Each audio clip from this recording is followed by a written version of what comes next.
Coming up from Sun and Fun, the best Super Cub ever, and she could be yours. The AOPA Sweepstakes Super Cub makes her debut. It flies for the first time, and this may be the future of general aviation training. Some good news for Piper trainers. And meet the man behind the jet. AOPA Live this week from Lakeland, Florida begins in just a moment. Build and fly with the Sonex aircraft B models. The B models offer more room and comfort, more fuel, more panel space, more engine choices, and the same great Sonex aircraft flight characteristics. Learn more at sonexaircraft.com.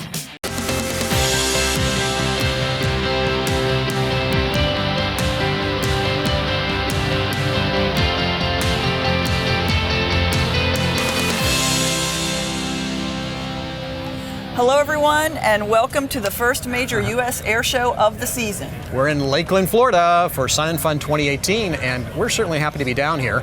After all, it was snowing back at headquarters in Frederick, Maryland when we left the other day. Well, it did rain the first day down here, but the sun is forecast through most of the weekend. Of course, the show continues through Sunday afternoon, so you still have the chance to come down and see the event and visit the AOPA campus next to the FAA building.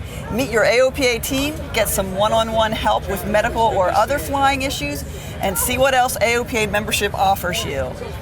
And right through the tent is your AOPA Sweepstakes Super Cub making her debut. More on that in a moment. And next door, the program pavilion with a plethora of safety and informational programs. The AOPA pilot town meetings in the program pavilion always attract a large audience eager to hear the latest news about the activities and achievements of your association.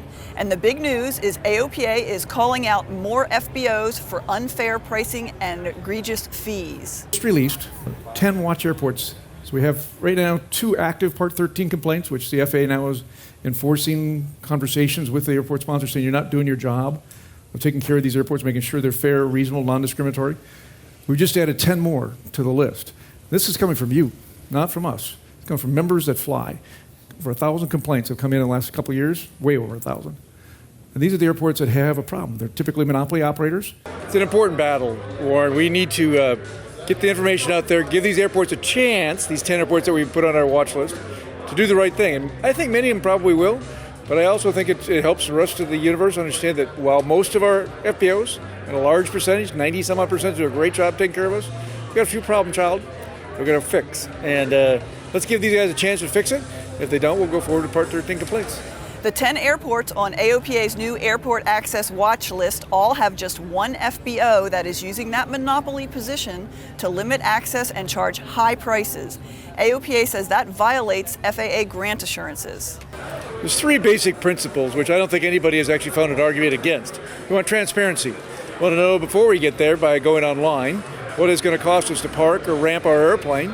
And most, again, of the FBOs have shared this, and we have it, we'll be posting it. But some airports and some FBOs have decided that they don't want to share that. The second thing is, an alternative public parking spot for transient ramp. In many cases, they already exist. We need the FAA to chart them and plot them. But where they don't exist, we're encouraging and asking for AIP money being spent to create public parking zones at these airports for transient traffic. And then thirdly, probably the most important, let's promote a competition where it makes sense in these airports. How can you argue against that? You can get more information on our website. But while many showed up to see the boss, many more were drawn to the bright yellow AOPA Sweepstakes Super Cub. Sorry, Mark, she is a beaut. And project manager Alyssa Cobb gives us a tour of all the things that make this 1954 Cub, well, super.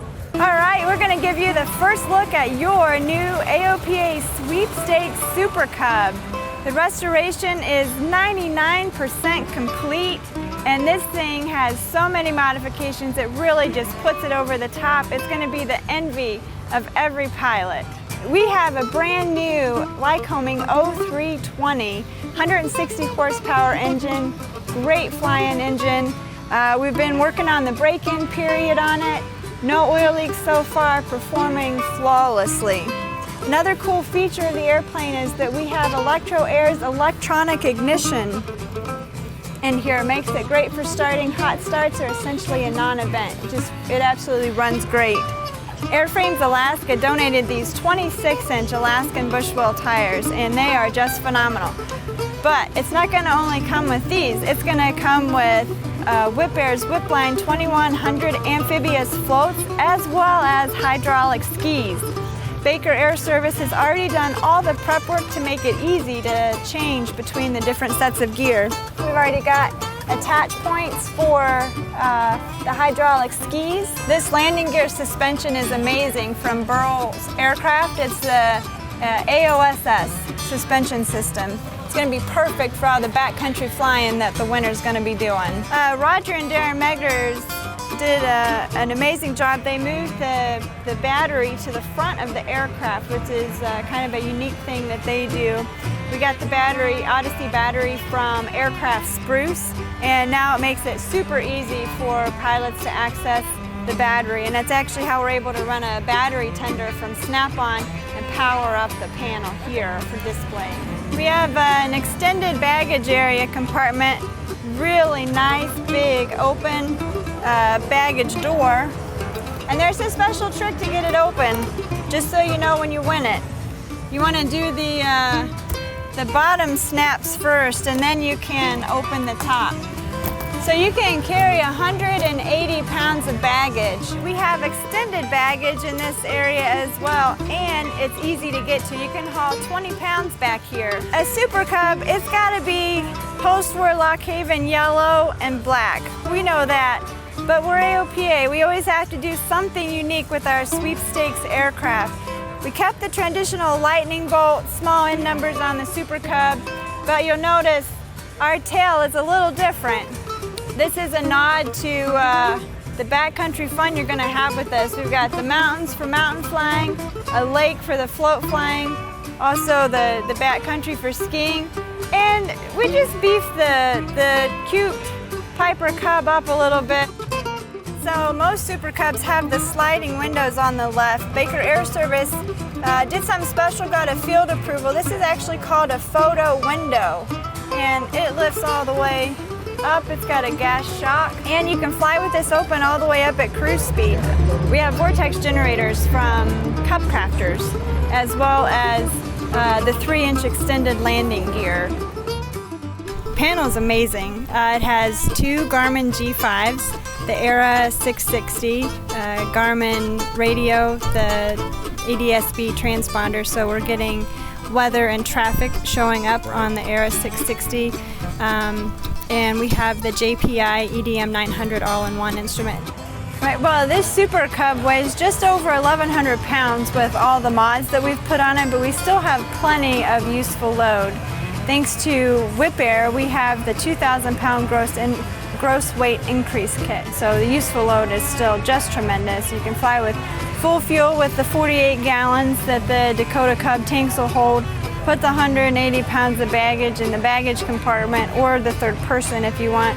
20 pounds in the extended baggage, 2 pilots, you're good to go. This baby's gonna haul it all. Thanks, Alyssa.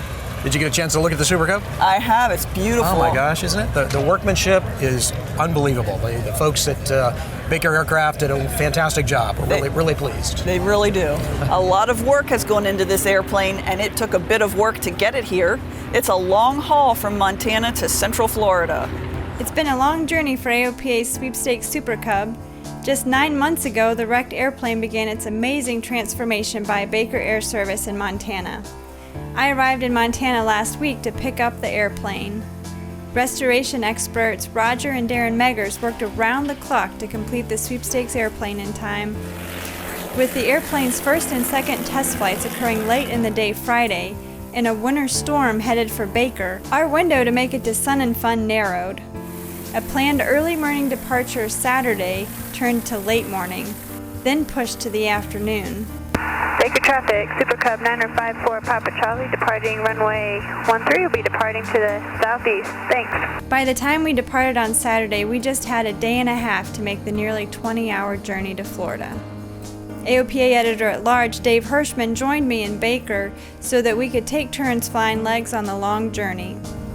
We took a southeasterly heading to our first stop on the turf runway at Wayne Municipal Airport in Nebraska. From Nebraska, we made a stop in Kansas City before flying over the Mississippi River to land in Memphis, Tennessee. We finally reached warmer weather flying along Florida's west coast. The Super Cub, with its high-tech panel and new Lycoming 0320 engine, performed flawlessly. The last leg was a short hop to Lakeland, flying the Lake Parker arrival into Sun and Fun. Super Cub, there you go. Turn your base, start your descent. Yellow Cub just off runway 27 on Foxtrot. Taxi straight ahead to the rolling gate. And welcome to Sun and Fun, pretty little airplane. And pretty little airplane it is. After spending so much time in the Super Cub, I give this piece of workmanship, built with pride and expertise, 2 thumbs up. Alyssa Cobb, AOPA Live. And that long trip to Florida was just the beginning of all the places this Super Cub will go. Look for it at AOPA Fly-Ins and at AirVenture in July.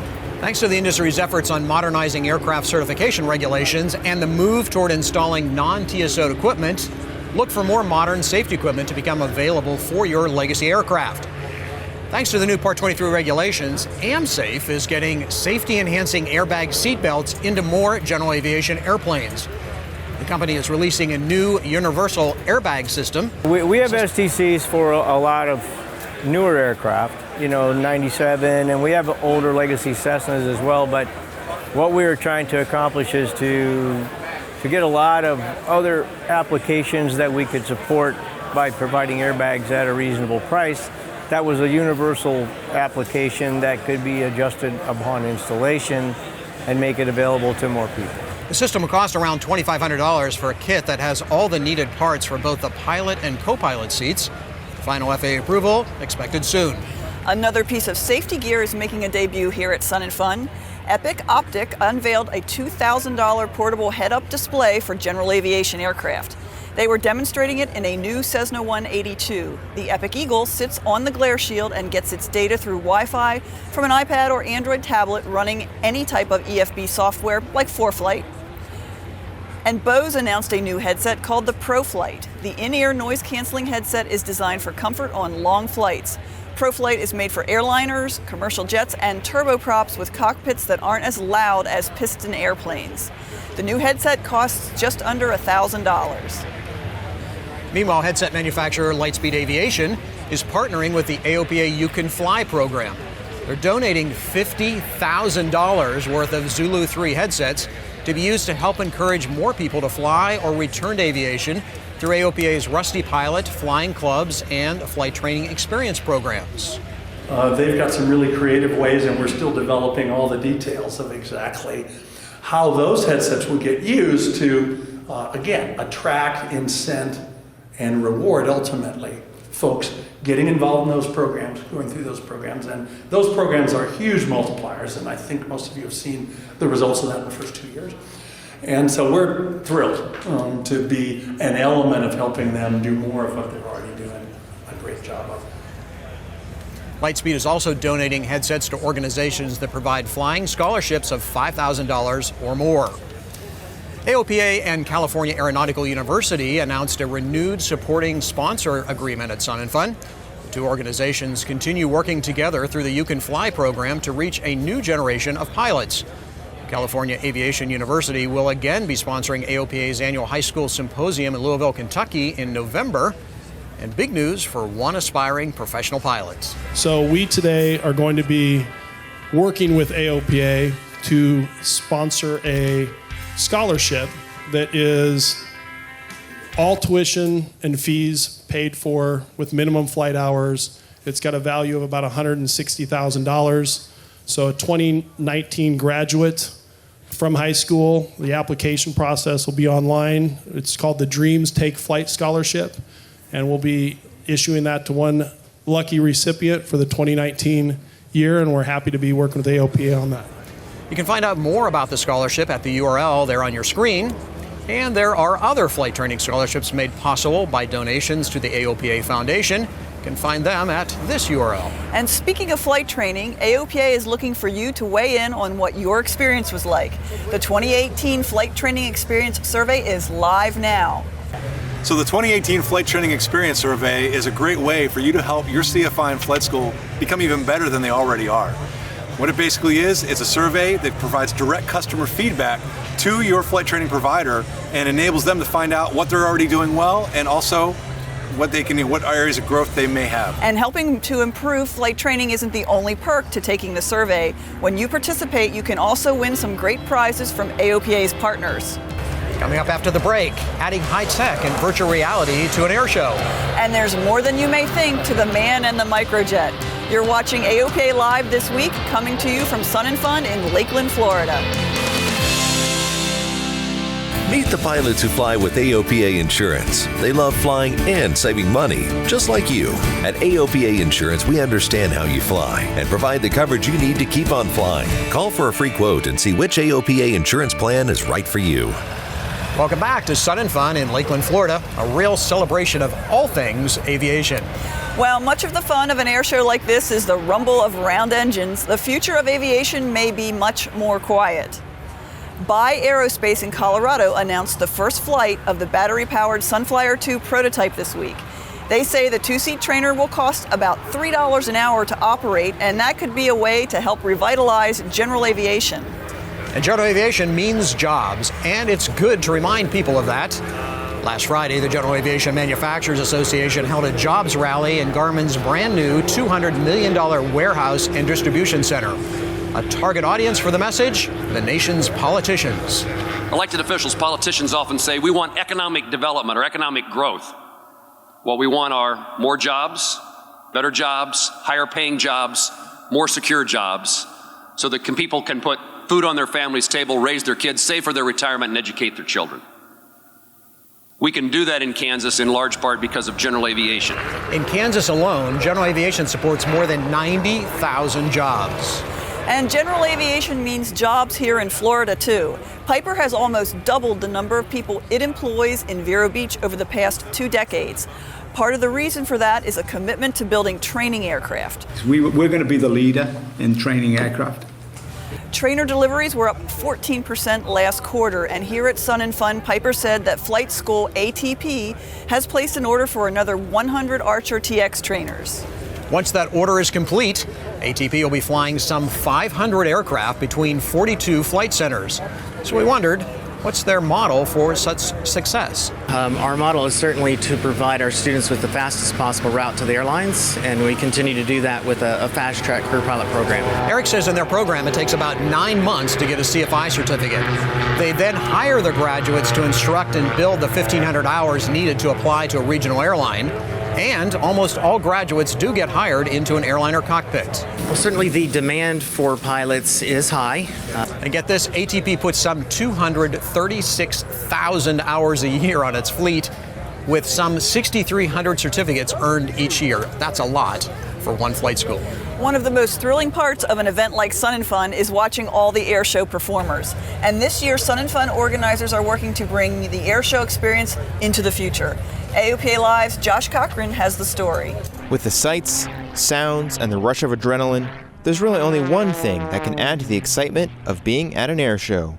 And that's being in the performer's airplane. And Sun and Fun is working to do just that, put airshow fans in the pilot's seat virtually. Wow. It offers a totally different perspective from sitting in the stands and watching third person. And just by putting the goggles on, you're in the cockpit, flying the show. The technology is from the drone racing world. The camera is mounted in the performer's airplane and it sends a live signal to the first-person view goggles. The first person to use the camera at Sun and Fun was Kevin Coleman flying his Extra 300. It's all about engaging a new crowd at Sun and Fun.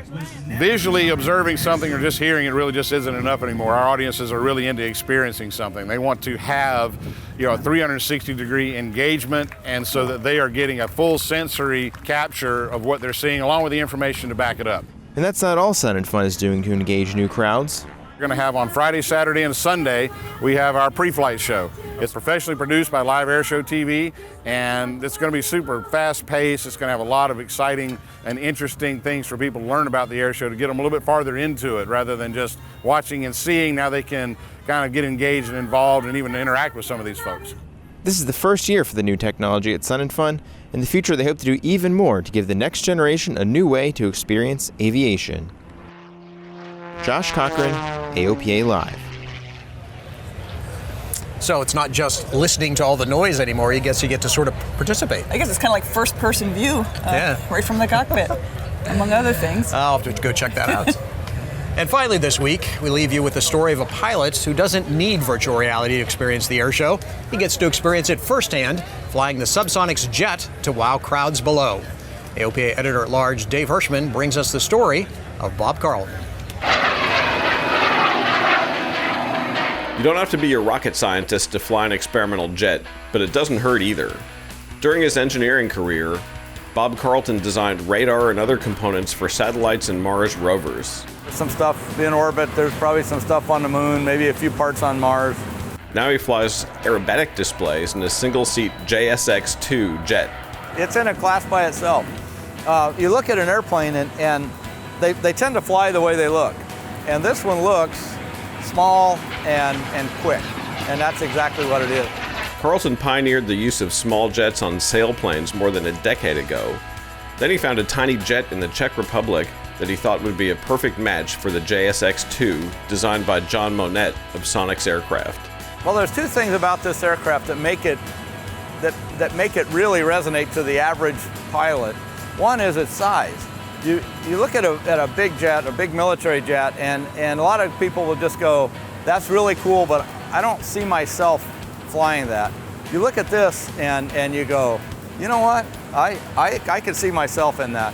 The SubSonex isn't just an airshow plane. We've got, I think, 7 of them flying now, and they're just having a blast with them. They go out, they fly them over to the next airport for a hamburger, all the things you do with any other sport aircraft. Carlton has been flying airshows for about 25 years, and his diminutive airplane is a crowd favorite. But at 900 pounds fully loaded, it's a lot bigger than the satellites Carlton helped put in orbit. Dave Hirschman, AOPA Live. So Bob kind of uses his out-of-this-world experience to bring us a SubSonex jet. That's great. He is the rocket man. I guess he is. Well, that's going to do it for us from Sun and Fun this week. We'll see you back in studio next Thursday. We will. You know, I was in New Zealand last week, as you know, and the amazing thing we talked about was the pilot community, and it's great to be here in the United States and see that pilot community, people inviting us to go fly. I got to go fly a DC-3 this morning, and that was great fun. So it's aviation and live and well around the planet. I think it's one of the best places to be this week. All right, we'll see you next week. Bye-bye.